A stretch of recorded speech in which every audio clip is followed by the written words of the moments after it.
नमस्कार मित्रांनो आणि मैत्रिणींनो, पल्लवी मराठी कथा या चॅनलवर आपलं स्वागत आहे. नकळत घडले सारे, भाग 33. मागील भागात दोघांच्या वेळ असंच चालला होता. अभिला तर पियाशी बोलायचे असायचं, पण तो त्याच्या कामात इतका अडकला होता की मनात असून सुद्धा त्याला पियाशी संवाद साधता येत नव्हता. आणि रात्री उशिरा घरी आल्यावर पिया झोपलेली असायची. तो नेहमीप्रमाणे तिला अंगावर पांघरून घालायचा आणि मंद प्रकाश तिला बघता बघता तो देखील झोपून जायचा. काही दिवस हेच चालले होते. आता पुढे नेहमीप्रमाणेच आज देखील अभि रात्री उशिरा आला. तेव्हा पिया गाढ झोपेत होती. त्याने हळूच तिच्या अंगावर पांघरून घातलं आणि तो देखील बेडवर जाऊन पडला आणि मंद मंद प्रकाशात तिला पाहताना झोपी गेला. मध्यरात्री त्याला जाग आली आणि त्याने सहज सोफ्यावर पाहिलं तर तिथे पिया नव्हती आणि मग त्याची झोप उडाली. तो धडपडतच उठून बसला. त्याने एकदा घड्याळात पाहिलं. 2 वाजले होते. कुठे गेली ही? ते पण एवढ्या रात्री? पुन्हा पळून गेली? अभि मनातच विचार करत होता. नाही, कसे शक्य आहे ते? अभि स्वतःशीच पुटपुटला आणि मग तो अंदाज घेऊ लागला. ती बाथरूममध्ये तर नाही ना? पण 10 मिनिटे वाट पाहून ती बाहेर आली नाही. मग तो स्वतःच बाथरूममध्ये गेला आणि पाहिलं तर पिया तिथे नव्हती. आता जरा आणखीन भीती त्याला वाटली आणि सरळ बेडरूमच्या बाहेर आला आणि स्टडी रूममध्ये त्याने जाऊन पाहिलं तर पिया तिथेही नव्हती. तसं तो खाली यायला निघाला तर पायऱ्यांवरून त्याने खाली हॉलमध्ये पाहिलं तर पिया हॉलमधील सोफ्यावर बसली होती आणि समोर टीव्हीवर डोरेमॉन चालू होतं. नकळतपणे त्याच्या ओठावर एक स्माईल आली. इतक्यात पिया पटकन तिथेच खाली झोपली. अभिला पुन्हा तिचं हसू आलं. तो वरती उभं राहून तिची गंमत बघत होता. इतक्यात पिया टीव्हीकडे पाठ करून झोपली. पुन्हा काही वेळाने ती उठून बसली. मध्येच जाऊन पाणी पिऊन आली. अरे, हिचं काय चाललं आहे? असं का करत आहे? काही प्रॉब्लेम आहे का? जाऊन विचारू का? नको, उगाच चिडेल. पण मग काय करू? मावशी, अभिने मनातच विचार केला आणि सुलेखा मावशींच्या रूमकडे निघाला. त्याने तिथे जाऊन दरवाजा वाजवला आणि मावशींनी डोळे चोळत दरवाजा उघडला. काय रे अभि, काय झालं? इतक्या रात्री इथे काय करतोयस? मावशी अगं पिया. अभि पुढे काही बोलणार त्याआधीच मावशी म्हणाल्या, तिचं काय? अगं तिचं काही नाही, म्हणजे ती हॉलमध्ये बसली आहे. नाही झोपली आहे, नाही बसली आहे. अभि गोंधळून म्हणाला. अभि शांत हो, असा गोंधळ का करतोयस? एक काय ते सांग ना. मावशी, नाही म्हणजे मलाच काही कळत नाही. ती फार अस्वस्थ वाटत आहे. काहीतरी प्रॉब्लेम आहे. मी विचारलं तर चिडेल, तर एकदा तू विचारून घे. अभि आणि मग मावशी काहीतरी समजून गेल्या आणि गालातल्या गालात हसत खाली आल्या. त्या आल्या तेव्हा देखील पिया एका कुशीवरून दुसऱ्या कुशीवर लोळत होती. त्या पटकन तिच्या जवळ गेल्या. पिया बेटा, काय झालं? तू इथे येऊन का झोपली आहेस? काही त्रास होत आहे का? मावशी ते पिया उठून बसत अरखडत म्हणाली. काय ग, पोटात वगैरे दुखत आहे का? महिन्यातले ते दिवस सुरू झाले? मावशी, पियाने होकारत मान हलवली. अगं वेडाबाई, मग मला उठवायचं नाही का? इथे येऊन असं लोळून काय होणार आहे? असं नेहमीच होतं का? मावशी, हो. पिया हळू आवाजात चेहऱ्यावरील वेदना लपवण्याचा प्रयत्न करत म्हणाली. पाय, कंबर, पाठ दुखत आहेत का? मावशी. पिया फक्त भरल्या डोळ्यांनी हो म्हणाली. बरं तू थांब, मी आलेच. मावशी तिचे डोळे पुसत म्हणाले आणि किचनच्या दिशेला गेल्या. अभि वरती पायऱ्यावरून उभा राहून दोघींना पाहत होता. त्यांच्यामध्ये काय बोलणं होत होतं हे त्याला माहीत नव्हतं, पण पियाच्या चेहऱ्यावरच्या हावभावावरून तरी त्याला असं वाटत होतं की कसला तरी त्रास होत आहे तिला. पण कसला ते त्याला माहीत नव्हतं. काही वेळात मावशी परत आल्या. तेव्हा त्यांच्या हातात एक ग्लास होता आणि मग त्या येऊन पियाजवळ बसल्या. अभि अजूनही दुरूनच दोघींना बघत होता. पिया, हे घे, पी पटकन, म्हणजे तुला बरं वाटेल. मावशी, काय आहे हे? पिया, काढा आहे. या दिवसात बायकांना देतात. मला माझ्या आजीने शिकवला होता. बघ, आज उपयोगी आला. धर, पी लवकर. थोडा कडू आहे पण बरं वाटेल. मावशी. आणि मग पिया तो काढा हळूहळू प्यायली. बघ, आता काही वेळात तुला बरं वाटेल आणि पटकन झोप पण लागेल. आणि मग तिथेच मावशींनी तिला सोफ्यावर झोपायला सांगितलं. मग पिया तिथेच झोपली. पिया बाळा, या दिवसात अवघडल्या अवस्थेत झोपायचं नाही. माझी आजी म्हणायची, या दिवसात अवघडून काही केलं तर पुढे सगळ्याच गोष्टी अवघड होतात. मग पिया सरळ झोपली आणि मग अजून काही वेळ तिला त्रास झाला. मावशी तिथेच तिच्या शेजारी बसून हळूहळू तिची कंबर, पाठ चेपून देत होत्या. हळूहळू तिचा त्रास कमी झाला आणि मग तिला शांत झोप लागली. ती झोपलेली पाहून मावशींनी अभिला आवाज दिला. अभि. मावशी. काय? अभि धावतच मावशींजवळ आला. हे बघ, ती झोपली आहे. आता सकाळशिवाय ती उठणार नाही. पण इथे अवघडून झोपली आहे. तिला रूममध्ये घेऊन जा. मावशी. पण ती झोपली आहे, आता कसं तिला नेऊ? अभि. अरे उचलून ने, बायको आहे ना तुझी. मग लाजायचं काय? मावशी. लाजत नाही ग, पण ती उठली तर उरलेली रात्र मला जागून काढावी लागेल. अभि मनातच विचार करत म्हणाला. अरे काय बघतोस, उचल तिला. आता ती सकाळीच उठणार आहे, त्यामुळे तुला ओरडा खावा लागणार नाही. अभिला विचारात हरवलेलं पाहून मावशी म्हणाल्या. अभिने त्यांच्याकडे कसं तरी तोंड करून बघितलं तर मावशी गालातल्या गालात हसत होत्या. अभिने त्यांच्याकडे दुर्लक्ष केलं आणि घाबरतच पियाजवळ आला आणि तिला उचलून बेडरूममध्ये घेऊन गेला. बेडरूममध्ये नेऊन तिला व्यवस्थित बेडवर झोपवलं आणि मग बाहेर आला. मावशी, काय होत आहे पियाला? अभि. अरे घाबरायचं काही कारण नाही. या दिवसात सगळ्या मुलींनाच होतं असं त्रास. मावशी. या दिवसात म्हणजे? अभिने न समजून विचारलं. अरे महिन्यातले ते काही दिवस जे प्रत्येक स्त्रीच्या आयुष्यात खूप महत्त्वाचे असतात. त्याशिवाय बाईच्या आयुष्याला अर्थ नसतो. मावशी त्याला जमेल पचेल तेवढी माहिती पुरवत होत्या. अगं पण काय होतं या दिवसात?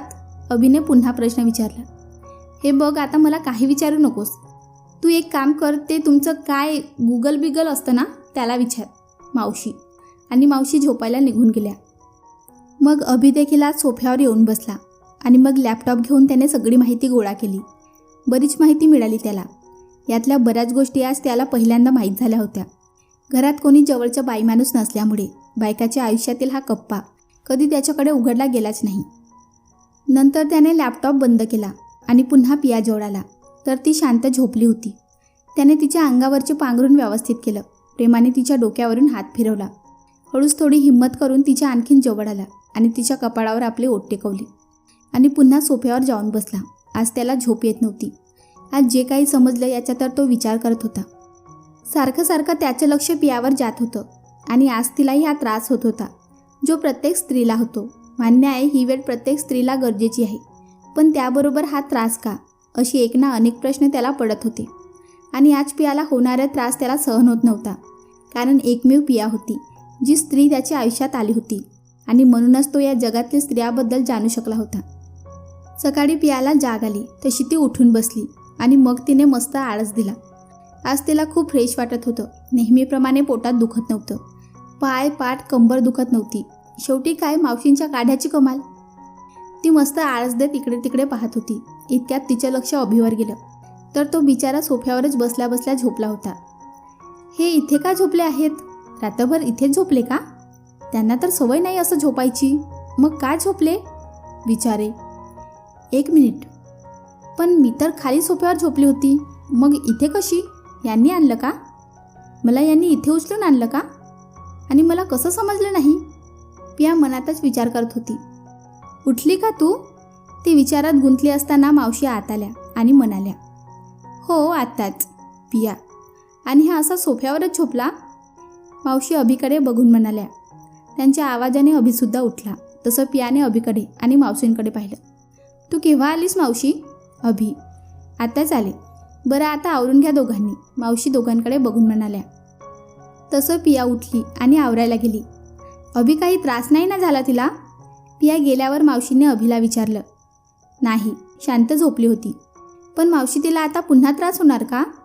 अभिने काळजीने विचारलं. नाही होणार, मी तिला आता पुन्हा काढा देईन. मावशी. ओके. अभि. पण या दिवसात तिची काळजी घे. मी आता आहे, परत नसेन, तेव्हा तूच तिची काळजी घेत जा. ती तर मी घेईन ग, पण तू इतक्यात कुठे निघालीस? अभि. आता लगेच नाही जात रे, पण काही दिवसांनी तर जावं लागेल ना? मावशी. बघू तेव्हाच्या तेव्हा. अभि असं म्हणाला आणि बाहेर निघून गेला. कदाचित आपल्या डोळ्यातलं पाणी लपवत होता.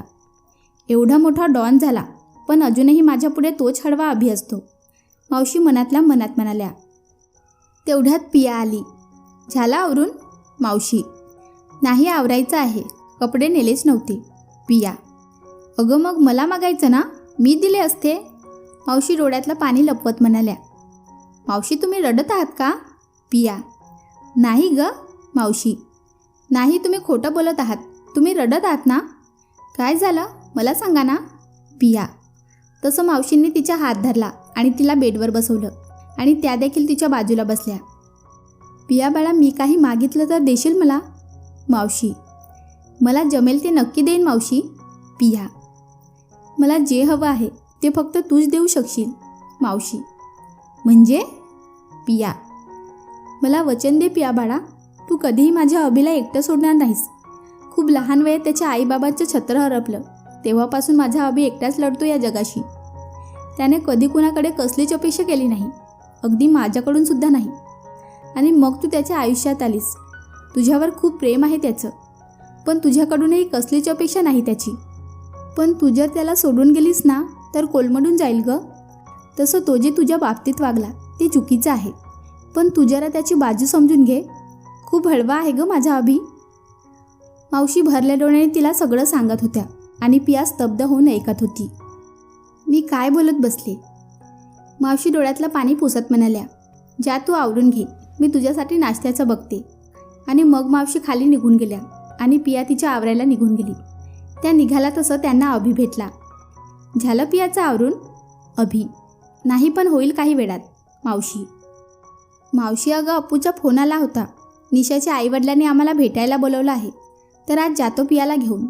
अभि: हे बघ, आता 5-6 दिवस कुठेही जाऊ नकोस तिला घेऊन. नवी नवरी आहे ती, काही सोपस्कार असतात नव्या नवरीसाठी. 5-6 दिवसांनी जा.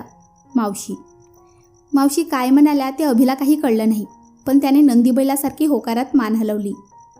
इकडे अपू मात्र टेन्शनमध्ये होता. गेले काही दिवस निशा नावाचा बॉम्ब त्याच्यावर फुटतच होता. आता आई आणि बाबा कोणता बॉम्ब फोडणार हे त्यांनाच माहीत. इकडे पिया आवरून आली तर अभि सोफ्यावर काम करत बसला होता. ती आली तसं तो पटकन उठला आणि म्हणाला, तू आराम कर, मावशी नाश्ता इथेच आणेल. तोपर्यंत मी आवरून घेतो. आणि मग अभि त्याच्या आवरायला गेला. त्यानंतर पुढे 4-5 दिवस अभिने पियाची पूर्ण काळजी घेतली. तिला शक्य तेवढा आराम मिळावा म्हणून प्रयत्न करत होता. आणि त्याचे हे वागणं बघून पिया देखील पुन्हा आपल्या निर्णयाबद्दल विचार करू लागली होती. पियाला 4 दिवस झाले होते. आजही ती अभि यायच्या आधीच झोपली होती, पण आज अभि जरा नेहमीपेक्षा लवकर आला. तो आला तेव्हा मावशी जाग्याच होत्या. हे काय मावशी, तू अजून जागीच आहेस?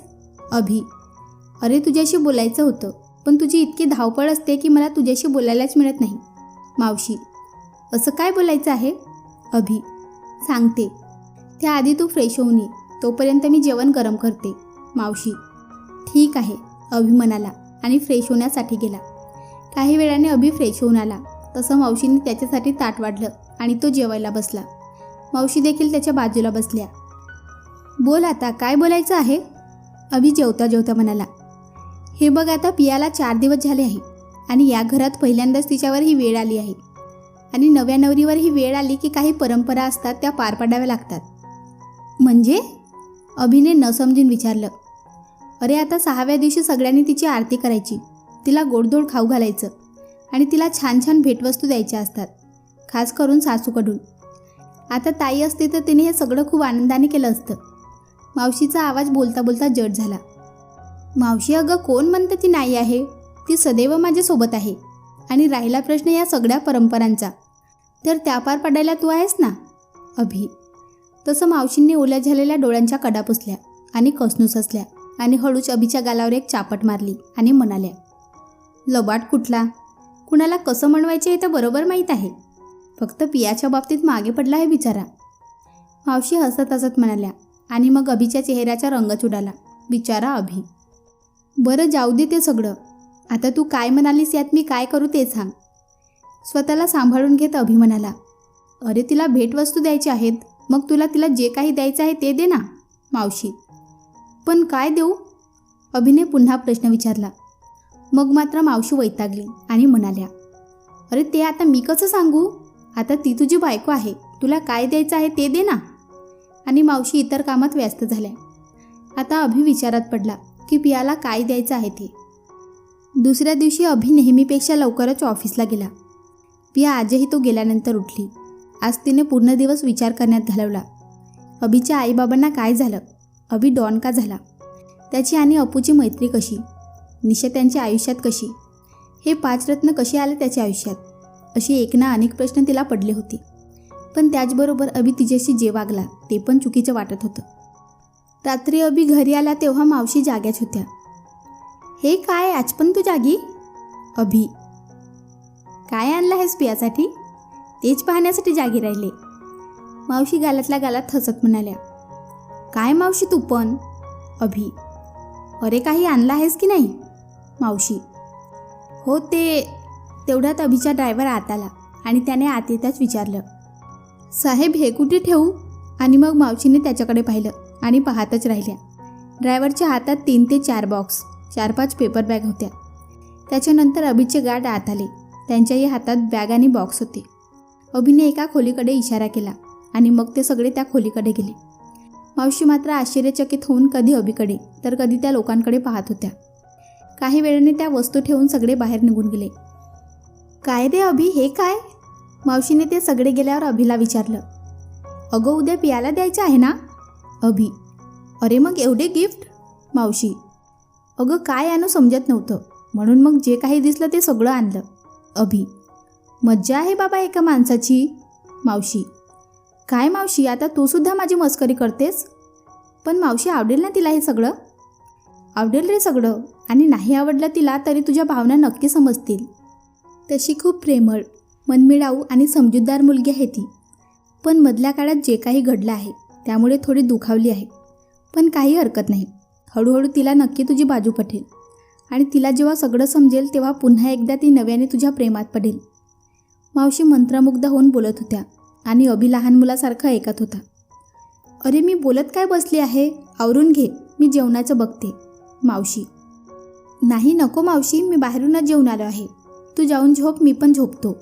अभि, मग मावशी झोपायला गेल्या. इकडे अभि देखील त्याच्या रूममध्ये आला तर पिया गाढ झोपेत होती. अभिने एक वेळ तिच्याकडे पाहिलं आणि हळूच जाऊन तिच्या अंगावरचं पांघरूण व्यवस्थित केलं आणि मग तो चेंज करायला गेला. चेंज करून आल्यावर तो देखील बेडवर आडवा पडला, नेहमीप्रमाणे पियाला न्याहाळत. सकाळी अभि आणि पियाला जाग आली ती मावशींच्या आवाजाने. तसे दोघे उठले आणि पहिल्यांदा दोघांनी एकमेकांकडे पाहिलं. तसं पियाने पटकन आपली नजर दुसरीकडे वळवली. अभिने दरवाजा उघडला. काय ग मावशी, काय झालं? अभिने आळस देत विचारलं. हे काय, उठला नाहीत अजून? वाजले किती? मावशी, तसं दोघांनी घड्याळाकडे पाहिलं. अगं 6 तर वाजले. अभि दरवाजाला टेकून उभा राहत म्हणाला. तसं पियाने देखील काही न बोलता नंदी बैलासारखी मान हलवली. अरे पण आज काय आहे? मावशी, आज रविवार आहे आणि त्यामुळे लवकर उठायचं नाही, अभि म्हणाला आणि पुन्हा बेडच्या दिशेला झोपायला गेला. तसं मावशींनी त्याला मागूनच पकडलं आणि म्हणाल्या, अभि लहान मुलासारखा वागू नकोस, पटकन आवरून घे, पियाचा कार्यक्रम आहे. मावशी, कसला? पियाने डोळे वटारून दोघांकडे पाहिलं आणि विचारलं. कळेलच, चल आता पटकन आवरून घ्या. अभिने पण होकारार्थी मान हलवली आणि मग आवरायला गेला. तो गेला तसं पियाने पुन्हा एकदा घड्याळाकडे पाहिलं आणि अभि आल्यावर आवरेन असं म्हणून पुन्हा झोपली. काही वेळाने अभि बाहेर आला. पाहिलं तर पिया पुन्हा झोपली होती. त्याने पियाला उठवण्यासाठी घाबरतच आवाज दिला. पिया, पिया. अभि, काय? पिया थोडं वैतागत म्हणाली. पिया बाळा, आवरून घे. मावशींचा धारदार आवाज कानावर पडला आणि पिया धडपडून उठली. तिची ती अवस्था बघून अभिला हसू आलं, पण त्याने कंट्रोल केलं, नाहीतर पिया नावाच्या ज्वालामुखीचा उद्रेक व्हायचा.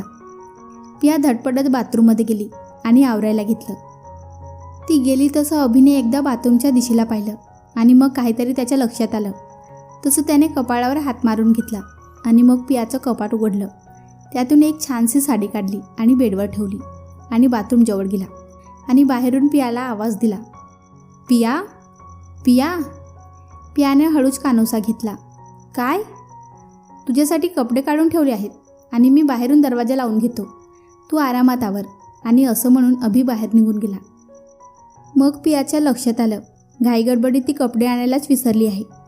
मग तिने पटकन आवरलं आणि बाहेर कोणी नाही याची खात्री करून बाहेर आली. पाहिलं तर बेडवर साडी होती. पाहता क्षणी तिला देखील आवडली, पण अभिने तिच्यासाठी चूज केली होती म्हणून तिने ती साडी पुन्हा कपाटात ठेवली आणि मग दुसरी साडी काढली आणि ती नेसली आणि मग तयार होऊन ती खाली आली. ती सीड्यावरून येतानाच अभिने तिच्याकडे पाहिलं आणि गालातल्या गालात हसला. त्याला माहीत होतं त्याने तिच्यासाठी काढलेली साडी ती नेसणार नाही म्हणून त्याने त्याला आवडलेली साडी कपाटात समोर ठेवली आणि न आवडलेली साडी बेडवर ठेवून तो खाली आला. आणि मग पिया नेमकी ती साडी नेसून आली जी अभिला आवडली होती. ती समोर आली तसं मावशी लगेच समोर आल्या आणि त्यांनी पियाच्या गालावरून हात फिरवून कडाकडा बोटं मोडली. नको नजर लागायला माझ्या सुनेला, किती गोड दिसत आहे. ये बस, मावशी म्हणाल्या. हॉलच्या मध्यभागी पाट ठेवला होता. मावशीने त्यावर पियाला आणून बसवलं आणि मग आरतीच्या ताडी घेऊन तिची आरती केली. मग खन्ना नारळाने तिची ओटी भरली आणि मग एक छानशी पैठणी तिला भेट म्हणून दिली. पियानेही बसल्या जागी त्यांच्या पायाला हात लावून नमस्कार केला. त्यानंतर पारूमावशी आल्या आणि त्याने देखील पियाला ओवाळले आणि मग तिची ओटी भरून एक चांदीचं नाणं भेट म्हणून दिलं. मग निशा आली. तिने पियाला ओवाळले आणि एक ज्वेलरी बॉक्स तिच्या हातात ठेवला. आता या पलीकडे तर घरात स्त्रिया नव्हत्या. आता पुढे काय करायचं कोणालाच कळत नव्हतं. 5 जणी तरी हव्या होत्या. मध्येच पारूमावशी म्हणाल्या, नाही आहेत बायका तर काय करायचं पारूताई, पण 5 माणसं तर आहेत ना ओवाळायला. सुलेखा मावशी. त्यांच्या या वाक्यावर सगळेच त्यांच्याकडे आश्चर्याने बघत होते. म्हणजे मी नाही समजले. पारूमावशी. सांगते, असं सुलेखा मावशी म्हणाल्या आणि त्याने अपूकडे पाहिलं. काय रे अपू, पियाला बहीण मानतोस ना? मग आज बहिणीला ओवाळ आणि आज तिच्या माहेरच्या माणसासारखं कर्तव्य पूर्ण कर. चल ये लवकर. तसं त्याने एकदा अभिकडे आणि निशाकडे पाहिलं. अभिने डोळ्यानेच पुढे हो असं सांगितलं तर निशा त्याच्याकडे मारक्या म्हशीसारखी बघत होती. तिची नजर बघून अपू मनातूनच घाबरला आणि अपूने मनातच देवाचा धावा केला आणि हळूहळू चालत पुढे आला. पियाने एकदा त्याच्याकडे निर्विकारपणे पाहिलं आणि काहीच बोलली नाही. अपूने तिला कसं तरी घाबरत ओवाळलं आणि तिच्या हाती गिफ्ट ठेवलं आणि मग पटकन मावशी म्हणाल्या, बघू तरी भाऊरायाने काय गिफ्ट दिलं आहे, उघड ग पिया. आणि मग पियाने मनात नसतानाही ते गिफ्ट उघडलं तर त्यात एक डायमंड नेकलेस होता. तसं सगळ्यांनी टाळ्या वाजवल्या.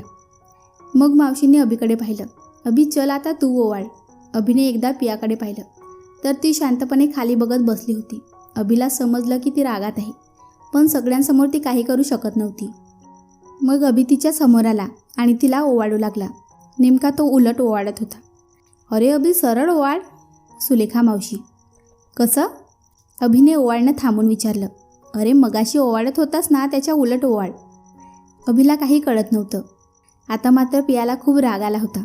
तिने रागातच अभिचे दोन्ही हात धरले आणि सरळ त्याच्या हातून स्वतःला ओवाळू लागली. अभि मंद मंद हसत तिच्याकडे पाहत होता. ओवाळून झालं तसं पिया थांबली आणि त्याच्या हातातून ताट घेऊन बाजूला ठेवलं आणि उठू लागली. अगं उठतेच काय, अजून अभिचे गिफ्ट बाकी आहेत. तसं पिया हिरमसून पुन्हा पाटावर बसली आणि मग अभिने त्याच्या नौकरांकडे इशारा केला. तसे ते नौकर पळत एका रूमकडे गेले आणि मग एका नौकराने अभिच्या हातात काही बॉक्स आणून दिले. अभिने ते बॉक्स घेतले आणि पियाच्या हातात दिले. पियाने ते बॉक्स घेतले आणि बाजूला ठेवले. परत दुसरा नौकर आला. त्याने अभिच्या हातात आणखीन काही बॉक्स दिले आणि त्याने पियाच्या हातात दिले. तिसरा नौकर आला. त्याने पेपर बॅग अभिच्या हातात दिल्या. त्या अभिने पियाच्या हातात दिल्या. असं करत करत गिफ्टचा ढीग पियाच्या बाजूला रचला गेला. सगळे अभि आणि पियाकडे पाहत होते. काही वेळाने अभि थांबला. अभि अजून काही शिल्लक आहे का? मावशीने अभिला विचारलं. तसं अभिने तोंड लहान केलं आणि विचारलं, अजून काही द्यायचं असतं का? तसं सगळे मोठ्याने हसले. अभि लाजला आणि केसातून हात फिरवला आणि म्हणाला, मला थोडं काम आहे, मी आलोच. आणि त्याने तिथून पळ काढला. मलाही थोडं काम आहे अभिकडे. आणि मग अपूनेही त्याच्या पाठोपाठ पळ काढला. मावशी मीही उठू का? पियाने हळू आवाजात विचारलं. हो उठ आता मावशी. आणि मग पिया उठली आणि सरळ काही न बोलता रूमकडे गेली. ती सरळ आत आली आणि आल्या आल्या ती एकदम इकडे तिकडे फेऱ्या मारू लागली. तिला खूप राग आला होता अभिच्या वागण्याचा आणि एक क्षण तिला राग अनावर झाला आणि तिने बेडवरची उसी सरळ आरशाच्या दिशेला भिरकावली. काय समजतात काय स्वतःला? बाहेर तर असं वागत होते की किती प्रेम करतात माझ्यावर, पण त्यांचं खरं रूप तर फक्त मलाच माहीत आहे ना. खरंच जर माझ्यावर त्यांचं प्रेम असतं ना तर माझ्याशी कधी असे वागले नसते. हे सगळं करताना एकदा तरी माझ्या मनाचा विचार केला असता, पण नाही. स्वतःला हवं ते करण्यासाठी त्यांनी काय काय केलं नाही. माझ्याशी लग्न करण्यासाठी आईबाबा नाही तर आश्रमातील लहान मुलांनाही ओलीस धरलं. कुणाचा थोडासुद्धा विचार केला नाही आणि आता सगळ्यांसमोर प्रेमाचं नाटक करतात. पण मी पण इतक्यात हार मानणार नाही. मी पण त्यांना धडा शिकवल्याशिवाय राहणार नाही. एक चान्स, फक्त एक चान्स मिळू दे मला मिस्टर अभिमन्यू पाटील. आणि मी इथून पळून जाणार, इतकी दूर की तुम्हाला शोधूनसुद्धा सापडणार नाही. पिया खूप वेळ एकटीच बडबडत होती. इतक्या दरवाजा वाजला. आता आले असतील साळसूदपणे, पिया मनातच म्हणाली. कोण आहे? पिया. पिया, मी आहे निशा, निशा बाहेरून म्हणाली. आता या कशाला आल्या आहे तिथे? पिया पुन्हा मनातच म्हणाली. मला जरा तुझ्याशी बोलायचं होतं. पिया काहीच बोलत नाही म्हटल्यावर निशा म्हणाली. या. पिया वैतागत पण तसं काही न दाखवता म्हणाली. निशा आत आली. कशी आहेस पिया? निशा. तुम्ही जशी सोडून गेल्या होत्या तशीच, निशाने तरचटपणे उत्तर दिलं. सॉरी पिया, ते प्लीज सारखं सारखं सॉरी म्हणून जे घडलं ते बदलणार नाही, त्यामुळे सॉरी म्हणू नका. आणि तुम्हाला माझ्याशी काय बोलायचं आहे ना ते बोला. निशाला पुढे काही न बोलू देता पिया म्हणाली. तसं निशाने स्वतःला सावरलं, आलेला हुंदका आवरला आणि म्हणाली. पिया, तुझं आणि अभिचं लग्न झालं हे आईबाबांना समजलं. त्या दिवसापासून आईबाबा तुम्हाला घरी बोलवायचा हट्ट धरून बसले आहेत. तर तू प्लीज येशील का? त्यांना तुझ्याशी काहीतरी बोलायचं आहे. निशा. निशा मॅमच्या आईबाबांना माझ्याशी काय बोलायचं आहे? पिया जरा विचारात पडली आणि काही वेळ विचार करून तिच्या डोक्यात एक भन्नाट कल्पनेनं जन्म घेतला आणि मग ती म्हणाली. मी येईल, पण तुमचे लाडके अभि तयार आहेत का? हो, तो तयार आहे. आज संध्याकाळी यायचं आहे. निशा. ओके. पिया. थँक्स पिया, निशा म्हणाली आणि बाहेर गेली. ती बाहेर जाताच पियाच्या चेहऱ्यावर एक रहस्यमय हसू पसरलं. बघा मिस्टर पाटील, मी आता काय करते ते, जस्ट वेट अँड वॉच. काही वेळाने अभि आत आला. पिया पुस्तक वाचत बसली होती. पिया. अभि. काय? पिया. निशाच्या आईबाबांनी आपल्याला बोलवलं आहे. अभि जरा बिचकत म्हणाला, कारण पिया कशाप्रकारे रिॲक्ट होणार हे काही माहीत नव्हतं. मला माहीत आहे, निशा मॅम बोलल्या मला. जाऊया, पिया निर्विकारपणे म्हणाली. ही इतकी शांतपणे म्हणाली की जाऊया. ठीक आहे नाही का? काही शिस्त हिच्या डोक्यात? अभि बेटा, काळजी घ्यावी लागेल. अभिच्या मनात विचार चमकून गेला, पण त्याने तसं चेहऱ्यावर दाखवलं नाही. तर मित्रांनो आणि मैत्रिणींनो, तुम्हाला आजचा भाग कसा वाटला कमेंट करून सांगा. व्हिडिओला लाईक करा आणि चॅनलला सबस्क्राईब करून बाजूची घंटी ऑलवर सेट करायला विसरू नका. भेटूया पुढच्या भागात. धन्यवाद.